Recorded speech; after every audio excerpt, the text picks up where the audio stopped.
So, who should call after sex? Is it the man or the woman? And if you are in a same sex relationship, is it the feminine partner or the masculine partner? Let's chat about it. If you're joining me for the first time, welcome to the SEMA TV and podcast. And if you've been rocking with me since my 2 segments, welcome back. Go ahead and click like, share, and go on and join the family and subscribe. True story alert, okay? So this happened to me before, and recently it happened to a friend of mine. Just straight ghosted after sex. Yes, I got permission to share this story. So, a friend of mine who, by the way, is in a committed relationship, reunited with a former boyfriend via Facebook, of course, and then shortly after Facebook, Instagram too.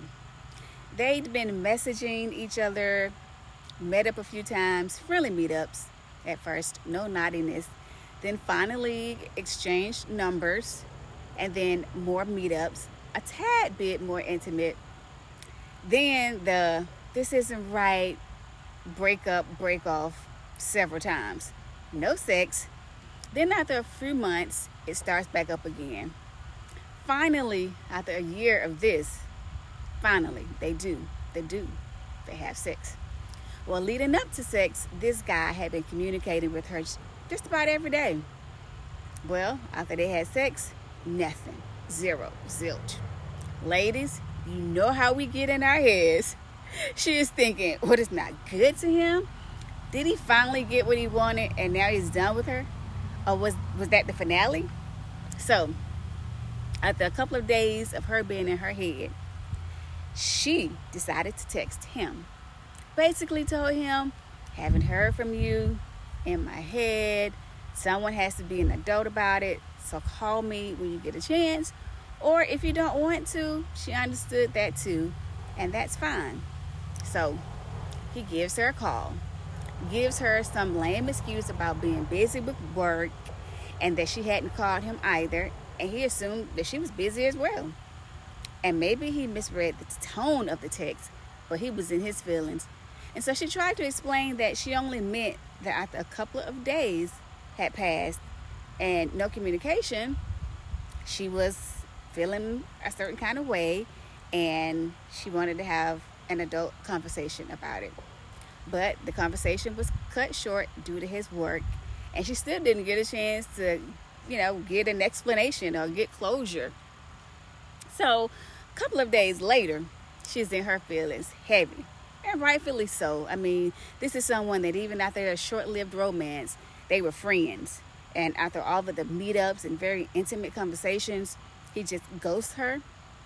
So she sends him a long-ass text message describing his cold demeanor on the phone and how she felt played.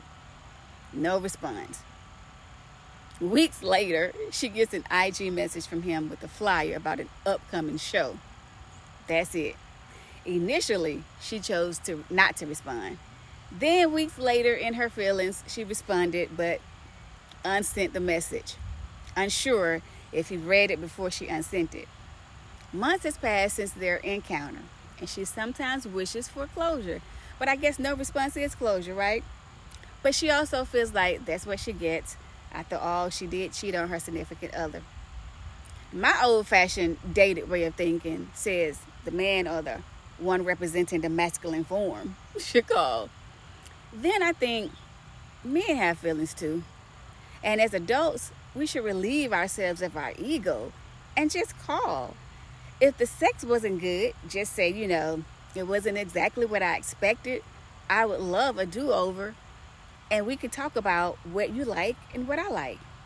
And if it was good, great, or mind-blowing, then state how much you enjoyed it and would really love a repeat, a three-peat, hell, something long-term. I don't think we have enough conversations around what pleasures us prior to engaging in sex. I think that needs to change. And I think that transparency will make for much better sex and sexual experiences and encounters. Now, here's what not to do. Do you remember the movie Don't Open the Door? Just don't open the damn door. Because what's behind door number 2 is usually an illusion, a disguise of something better, and it's not. Work on and work out what's not going right with the person you are currently with. And if it is irreconcilable, then leave and choose you. Now, what do you think? Comment below, check out the description box for my playlist, and share your thoughts.